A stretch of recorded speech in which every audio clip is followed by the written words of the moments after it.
हमारे एक बड़े विद्वान महापुरुष थे, परम पूज्य श्री अभिराम दास जी महाराज, जूनागढ़ वाले महाराज जी। संभवतः अब उनका शरीर नहीं है, क्योंकि जब हमें मिले थे उस समय भी 90 से ऊपर की आयु के थे। उस जमाने में काशी से उन्होंने व्याकरणाचार्य किया था और अंग्रेजी से भी एमए किया था। बहुत अच्छे विद्वान, बड़े अच्छे वक्ता थे। तो वो सुनाते थे, गधे का अभ्यास होता है दुलत्ती मारने का। इसके ऊपर एक कहानी सुनाते थे वो, सुना करके हम सबको हंसाते थे। बोले एक मास्टर जी पढ़ा रहे थे और बच्चे कुछ ना कुछ गलती करते ही हैं, पाठ याद नहीं करते हैं, तो पिटाई, अब तो पिटाई करना मना हो गया, उस समय पिटाई होती थी। तो पिटाई करके मास्टर कह रहा था कि देखो सबके कान खींच देंगे, हैं, सबकी चमड़ी उधेड़ के भूस भर देंगे, और जाने क्या क्या कह रहा था हड्डी पसली मार मार के एक कर देंगे। न जाने तुम्हारे जैसे कितने गधों को हमने आदमी बनाया है, कितने कलेक्टर मिनिस्टर बन गए हमारे, तो एक गधे होके आए थे यहाँ, कलेक्टर मिनिस्टर हो गए। एक सीधा साधा धोबी वहां से निकल रहा था, उस पे काम कम था, गधे 2 थे, वो एक गधे का काम था। उसने सोचा एक गधा हमारा आदमी बन जाए तो हमारे साथ कपड़े धुलवाएगा, काम देगा। उसने मास्टर जी को कहा, महाराज आप तो गधों को आदमी बनाने का ठेका आपने लिया है, तो कृपा करके हमारे इस गधे को भी मनुष्य बना दीजिए, आदमी बना दीजिए, आपकी बड़ी कृपा होगी। वो मास्टर तो क्रोध में था, उसने कहा मूर्ख, गधा लेके आया। बोले अभी तो आपने कहा था गधों को आदमी बनाते हैं। बांध के चला गया वो। मास्टर का गुस्सा ठंडा हुआ तो उसने गधा तो बेच दिया। अब दूसरे दिन धोबी आया, बोला हमारा गधा आदमी बन गया। अरे वो एक दिन में आदमी बनता है, धीरे धीरे अभी बच्चा होगा, पढ़ेगा लिखेगा, बड़ा होगा, आदमी बनने में एक दिन में आदमी बनेगा। अब वो 2 दिन 4 दिन 6 दिन में जब उधर से निकलता, बोले महाराज दिखा तो दो कैसे, कितना बड़ा आदमी हुआ, कैसे बन रहा है। वैसे नहीं, जब बन जाएगा तब बताएंगे। 4-5 साल हो गए। अब धोबी के समझ में कुछ ना कुछ आया कि इसने गधा हमारा इधर उधर कर दिया, ये देगा नहीं। लठ लेके धोबी आया, बोले अब तो हमारा आदमी जो हमने गधा दिया था, हमारा गांठ का गधा और चला गया, वो आदमी भी नहीं बना, जल्दी लाओ, नहीं तो समझ लेना मास्टर साहब लठ लेके आए तुम्हारी पूजा करने। बहुत बच्चों को पीटते हो तुम, और तुमको पीटने आए हैं।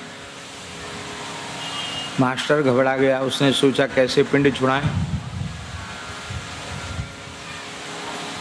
बोले आदमी बन के यहां थोड़ी धरा है, वो मुजफ्फरपुर में कलेक्टर बन गया है।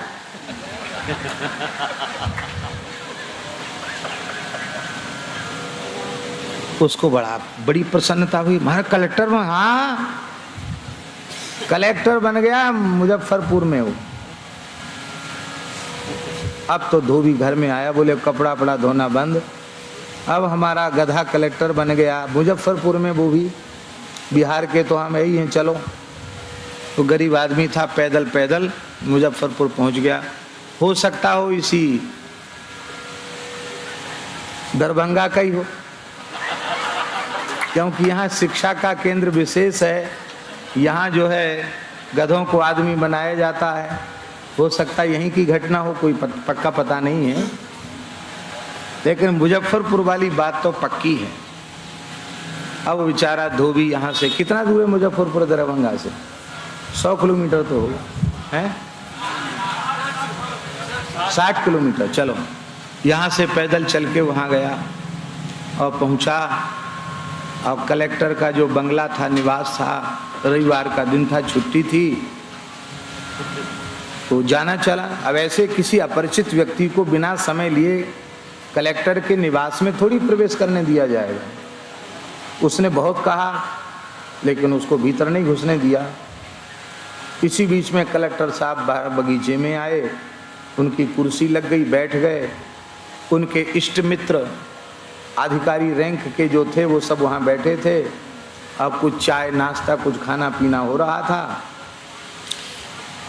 अब इसने कहा कि वाह, आदमी बना तो हमारे किस काम में आया, गधे से आदमी बना और आदमी में भी कलेक्टर बना और हमसे सीधे बात नहीं करता है। तो द्वारपाल के मना करने पर भी वो धोबी घुसता हुआ वहाँ बगान में चला गया। तो उसको कलेक्टर को बड़ा आश्चर्य, ये कैसे आ गया, कौन है? अरे वो तो पहचानता नहीं है, मैं वही तेरा मालिक धोबी हूँ और वही तू गधा है जिसके ऊपर पीठ पे कितना माल लाता था और फिर तू बैठ जाता था तो फिर डंडे से पिटाई करता था। कितने मेहनत से गधे से आदमी बनाया, अब सीधे मुंह बात नहीं करता। उसको लगा कि ये पागल कहाँ से भीतर घुस आया। कलेक्टर को गधा बता रहा तो उसको गुस्सा आई तो उसने लात मारी। जैसे ही लात मारी तो उसने कहा अब हमें जरूरत नहीं है, अब पक्का पता चल गया कि तुम गधे ही हो।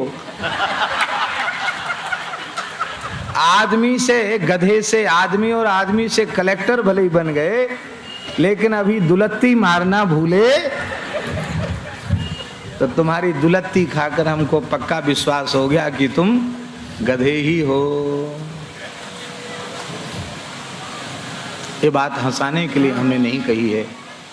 किसी के भी ऊपर पैर का प्रहार करना ये मनुष्यता नहीं। इससे हमें शिक्षा ये लेनी है कि कैसा भी अपराध क्यों ना हो, किसी के भी प्रति पैर का प्रहार मत करो, क्योंकि सबके भीतर हमारे प्रभु विराजमान हैं। पैर से किसको छूना, पैर से किसको ठुकराना।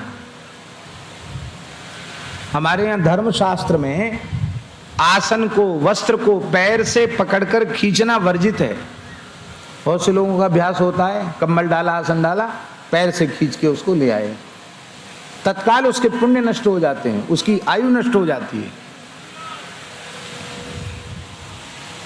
प्राय लोग स्नान करके अपने अधो वस्त्र को, कौपीन आदि को तो पैर से ही किनारे कर देते। नहीं, जिसने आपकी लज्जा का रक्षण किया उसमें भी परमात्मा है, आप पैर से उसे क्यों ठुकराते हो।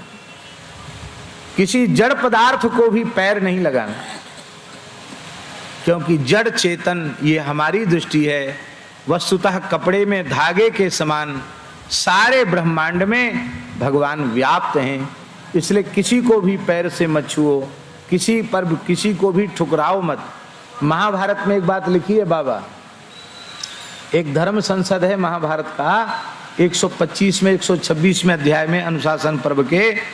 तो महाराज जी वहाँ एक बड़ी विलक्षण बात है, वो पूरा का पूरा अध्याय, ये दोनों अध्याय प्रकाशित करने के योग्य हैं, छपाने योग्य अध्याय है महाराज। वो उसमें धर्म के संबंध में सबने अलग अलग विचार किए हैं। तो अग्नि से पूछा गया कि हे अग्निदेव, आप तो देवताओं के पुरोहित हो, अग्निमीडे पुरोहितम, आप बताओ धर्म का स्वरूप क्या है, आपके मत में धर्म की परिभाषा क्या है। तो अग्निदेव ने कहा है, मुझ जात वेदा अग्नि, गौ और ब्राह्मण, इन तीनों का पूजन करना, इनका सत्कार करना, यही सबसे बड़ा धर्म है। और गाय को, अग्नि को अथवा ब्राह्मण को पैर से छूना ये सबसे बड़ा पाप है। जो व्यक्ति अग्नि को पैर लगाता है, गाय का पैर से स्पर्श करता है अथवा ब्राह्मण का, साधु का पैर से स्पर्श करता है, कहते महाराज वह घोर नरक में जाता है। 14 इंद्रों की आयु तक उसे नरक में पड़े रहना पड़ता है। इसके बाद यमराज कहते हैं कि भाई इसका विचार करो, कितना कर्म शेष है, इसको नरक से छुट्टी दी जानी चाहिए कि नहीं। तो महाभारत में अग्नि कह रहे हैं कि अन्य अन्य पापियों के मुक्ति की संस्तुति यमलोक के ऋषि कर देते हैं, पर गाय को, अग्नि को और ब्राह्मण को जिसने पैर से ठुकराया है, तिरस्कार किया है, उनको नरक से बाहर निकलने का समर्थन कभी भी यमदूत नहीं करते हैं, यमलोक के ऋषि नहीं करते हैं। अब विचार कीजिए, जो गोवध जैसे भयंकर पाप में लगे हुए हैं, ब्राह्मण की हत्या, साधु की हत्या, गौ की हत्या, इस प्रकार से जो पाप कर्म कर रहे हैं, उनकी क्या स्थिति होगी। इसलिए इनका सत्कार करना, पैर से कभी इनको नहीं ठुकराना।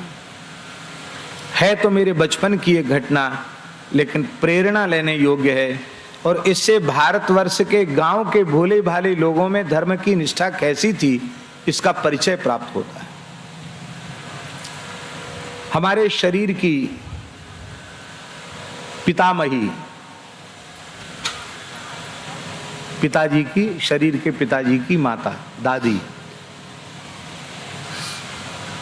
उनका ये कंधा उतर गया, यहां से अलग हो गया, कोई चोट लग गई होगी। डॉक्टर एक थे, उनको दिखाया, डॉक्टरों ने कहा कि हमारी अंग्रेजी डॉक्टरी के अनुसार तो हॉस्पिटल ले जाना पड़ेगा और ऑपरेशन होगा, फिर इसको फिट किया जाएगा। अब वृद्ध शरीर, और वो जीवन में कभी हॉस्पिटल गई नहीं। वो तो कहें कि मैं मर भले जाऊं, मुझे हॉस्पिटल मत ले जाना। बहुत डरती थी हॉस्पिटल के नाम से। दवाई के नाम पे कोई दवाई खाई नहीं उन्होंने, दवाई खाती नहीं थी। निरोग रहने वाला दवाई भला क्यों खाएगा। वृद्ध तो थी लेकिन शरीर में रोग नहीं था।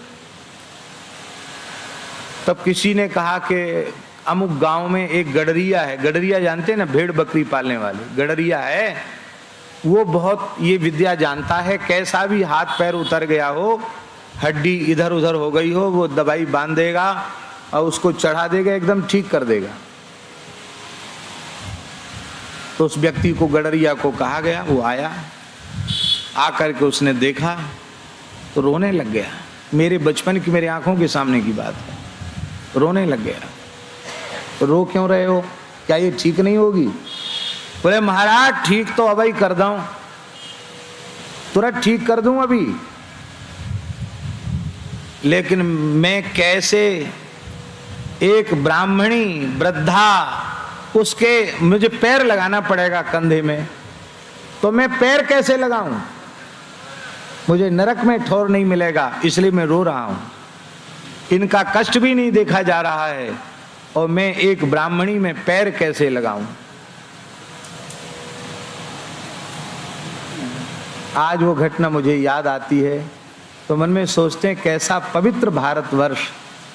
एक अक्षर पढ़ा लिखा नहीं था, भेड़ बकरी चराने वाला आदमी, पर उसे इतना ज्ञान जरूर था कि मैं ब्राह्मण को पैर लगाऊंगा, ब्राह्मणी को पैर लगाऊंगा तो घोर नरक में भी मुझे ठौर नहीं मिलेगी। तब लोगों ने उसको समझाया कि तुम अपमान थोड़ी कर रहे हो। फिर किसी व्यक्ति ने कहा परिवार के, चलो तुम आओ, पाप हम अपने ऊपर ले लेंगे, अब करो, तुम्हारा पाप हम ले लेते हैं, अब इसको ठीक करो। उसने अपने सिर की पगड़ी उतारी, यहां एक नया कपड़ा रखवाया, फिर अपने सिर की पगड़ी यहां रखी, फिर उस पगड़ी पर अपना पैर रखा और एक झटके में उसने चढ़ा दिया। और कुछ क्या क्या लेके आया था, कुछ जड़ी बूटी, उसकी मलहम जैसी बनाकर बांध करके चढ़ा दिया और हॉस्पिटल नहीं जाना पड़ा, एकदम ठीक हो गई। तो ये बात हम इसलिए निवेदन कर रहे हैं कि ऐसी भावनाएं थी हमारे यहां लोगों में।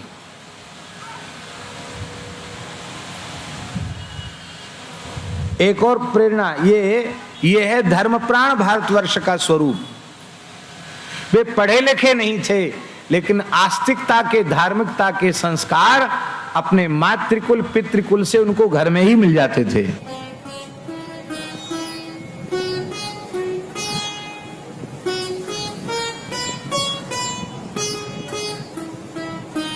श्री सीताराम। प्रतिदिन सत्संग एवं दर्शन के लिए श्री महाराज जी के ऑफिशियल चैनल को जरूर सब्सक्राइब करें।